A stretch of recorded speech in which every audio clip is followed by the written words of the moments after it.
Good morning, সুপ্রভাত বন্ধুরা। আজকে ছাদে এসেই আমার মনটা একদম খুশিতে ভরে গেল। চলো তোমাদেরকে তার কারণটা দেখাই। দেখো, দেখতে পাচ্ছ আমার পত্তুলিকা ফুলের গাছটা? চলো তোমাদের সামনে থেকে দেখাই।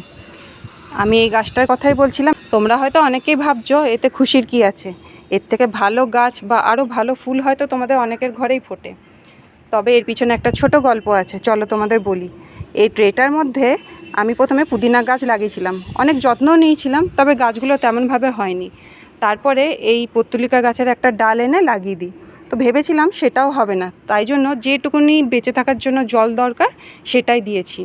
আর এর থেকে আর বেশি কিছু যত্ন নিইনি। তোমরা হয়তো এর মাটিটা দেখো বুঝতে পারছো, এখানে অনেকগুলো ঘাস আগাছা গড়ে উঠেছে।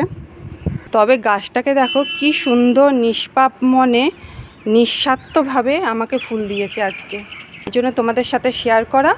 তোমাদের ভালো লাগলে আমাকে কমেন্ট করে জানিও।